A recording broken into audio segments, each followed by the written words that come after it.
తమ్ముళ్లకు 10th class pass తర్వాత మీరందరూ కూడా విద్యార్థులు ఈ యొక్క జిల్లాలో వచ్చేసి తిరగవలసిన బాధ్యత ఉంది. నెక్స్ట్ ఈ కళాశాల యొక్క బయోడేటా ర్యాంకులు తర్వాత ఫిజికల్ ఎడ్యుకేషన్లో సాధించినటువంటి ఫలితాలంతా కూడా మనం డాక్యుమెంటరీ ఫిలిం ద్వారా చూసాము. కాబట్టి మీరందరూ కూడా వచ్చేసి జీవితంలో అత్యున్నత స్థాయికి ఎదగాలని మీ లక్ష్యాలన్నీ కూడా వచ్చేసి 80% మనం ఈ కళాశాల రిజల్ట్ తీసుకురావాలనుకుంటున్నాము. ఈ యొక్క 8 రోజులు మార్చి 1వ తేదీ ఎగ్జామ్ ఉంటుంది. ఆ ఎగ్జామ్ ముందు ఇంకా 8 రోజులు ఉంది. ఈ 8 రోజులు మీరు బాగా కష్టపడి చదివి సంకల్ప ప్రోగ్రాంలో మీ యొక్క ఆశయాలను మీరు నెరవేర్చుకుంటారని మిమ్మల్ని అందరినీ కోరుకుంటూ మీకు అందరికీ దేవుని యొక్క శుభాశీస్సులు ఉండాలని దీవెనలు ఉండాలని కోరుకుంటూ నా యొక్క ప్రసంగాన్ని ముగిస్తున్నాను. ఎలక్ట్రానిక్స్కి వెళ్ళారు. ఇప్పుడు నెక్స్ట్ మన డివిఓ అయినటువంటి వై పరమేశ్వర రెడ్డి సార్ గారు ప్రసంగించవలసిందిగా కోరుతున్నాం. Sir please.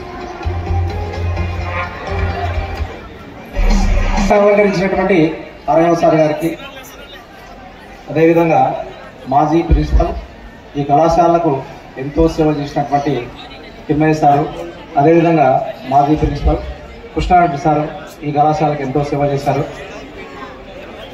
DSP sir, మోపాసి sir, లాలపు sir, ప్రభు గారు, నాయక్ సార్, రమాదేవి మేడం అందరికీ నా యొక్క నమస్కారములు. పిల్లలందరికీ నా యొక్క ఆశీస్సులు. విద్యార్థి అంటే విద్యను ఆర్జించువాడు, నిత్యము విద్యను సంపాదిస్తూనే ఉన్నాడు. గురువు ఆయన జీవితాంతం కూడా కొత్త కొత్త విషయాలు నేర్చుకుంటూనే ఉండాలి, పిల్లలకు బోధిస్తూనే ఉండాలి. గురువు అనేటువంటి వ్యక్తికి ఎంత స్థానం ఉందంటే ఈ ప్రపంచంలో, ఒకసారి డాక్టర్ శంకర్ దయాళ్ శర్మ రాష్ట్రపతి హోదాలో ఓమన్ వెళ్ళాడు. అక్కడ రాజు జనరల్ విమానాశ్రయాలు కూడా రారు. ఆ డాక్టర్ శంకర్ దయాళ్ శర్మ వచ్చినప్పుడు ఆ దేశానికి ఈ రాజు అనేటువంటిది వచ్చి శంకర్ దయాళ్ శర్మ గారిని కారులో కూర్చోబెట్టి డ్రైవింగ్ చేసినాడు. రాజు అనేటువంటి వ్యక్తి దేశానికి రాజు. ఎందుకని విలేకరులు అడిగితే, పూనాలో శంకర్ దయాళ్ శర్మ సారు టీచింగ్ చేసినాడు, ఆయనకు గురువు ఆ రాజుకు, అందుకు నేను డ్రైవింగ్ చేసిన అని చెప్పాడు. అది గురువు యొక్క స్థానం ప్రపంచంలో. మరి ఎందరో మహనీయులు ఈ కళాశాల నుంచి రకరకాల రంగాల్లో, ఇప్పుడే మన డాక్యుమెంటరీ చూసినాం, మీ ప్రిన్సిపల్ సార్ కూడా చెప్పాడు, ఆ స్థాయికి ఎదిగారు. అదేవిధంగా మీరు ఎదగాలంటే వేర్ తెరిజవే మనసు ఉంటే మార్గం ఉంటుంది. విజేత కావాలంటే నో పెయిన్స్ నో గెయిన్స్. ఎవరైతే కష్టపడతాడో వానికి ఫలితం అనేది దక్కుతుంది. ఎవరైతే వ్యాయామం చేస్తారో వాని యొక్క ఆరోగ్యం బాగుంటుంది. నిత్యము విద్యార్థి ప్రణాళికాబద్ధంగా చదువుతూనే ఉండాలి. మరి ఈ కళాశాలకు గవర్నమెంట్ జూనియర్ కళాశాల అన్నారు. నేను ఆటో ఎప్పుడైనా ఎక్కితే ఏ కళాశాల అంటారు. గవర్నమెంట్ జూనియర్ కళాశాల టౌన్ అంటే వాళ్ళకి అర్థం కాదు. తిమ్మయ్య సార్ కళాశాల అని అంటాడు. తిమ్మయ్య సార్ కళాశాల అని కాలేజ్ అని ఆ పేరు గుర్తు చేస్తారు.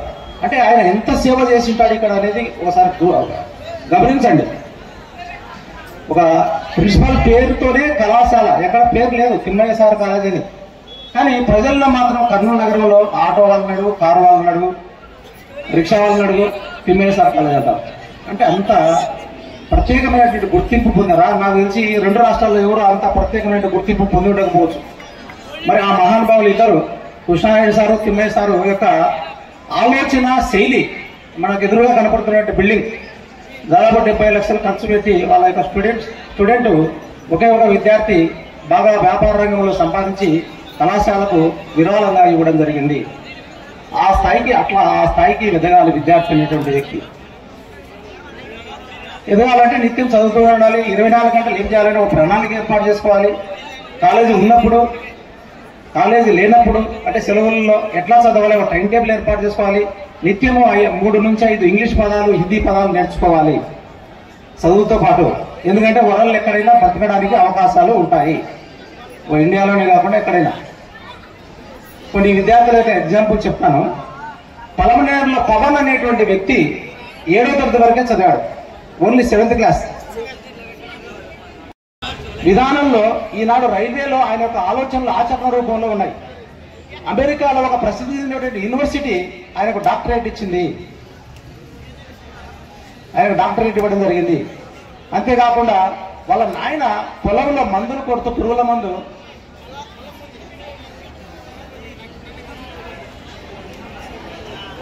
చాలా సాధించాడు. వాళ్ళ నాయన ఈ పొలంలో చిత్తూరు జిల్లాలో వాళ్ళ ఊర్లో ఏనుగుల దాడికి పొలాలంతా నాశనం చేస్తున్నాయి. మరి ఏం చేయాలని ఒక ఆలోచన వచ్చింది ఆయనకు. తేనెటీగల యొక్క సౌండ్కు ఏనుగులు మొదట అన్నారు సింహానికి మాత్రం ఏనుగు భయపడుతుంది, సింహం అది తెచ్చుకోలేరు. కాబట్టి ఆయన ఆలోచన ఏం చేసినా అంటే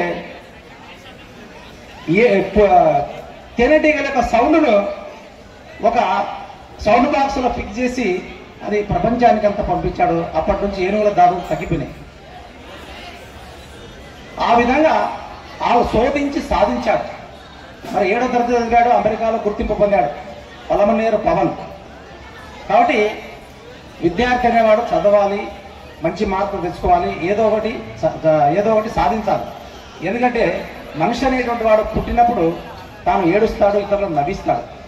కానీ చనిపోయినప్పుడు తాను మౌనంగా ఉంటాడు, బంధుమిత్రులందరినీ ఏడిపిస్తాడు. పుట్టుక మరణం మధ్యన ఏదైనా సాధించినప్పుడే గుర్తింపు అనేది వస్తుంది. 100 మందిలో ఉండడం కాదు, 100 మందిలో ఒకటిగా ఉండాలి. మరి ఈనాడు ప్రముఖుల పేర్లు చెప్పారు సార్. ఓ మినిస్టర్ మన పిజి భరత్ సార్ అయితేనేమి, ఆదిమూలం సురేష్ సార్ అయితేనేమి, ఈ కాలేజ్ స్టూడెంట్స్ ప్రతి మేధావులంతా ఏదో కాలేజ్ చదివింటారు. మరి గవర్నమెంట్ కళాశాల చదివినటువంటి వ్యక్తులు ఆ స్థాయికి ఇప్పుడు మన ప్రస్తుత ఎంపీ, మాజీ ఎంపీ వీళ్ళంతా ఈ కళాశాలలోనే విద్యను అభ్యసించడం జరిగింది. ఆ విధంగా ఎదగాలి, ఎదిగి ఈ దేశానికి సేవ చేయాలి.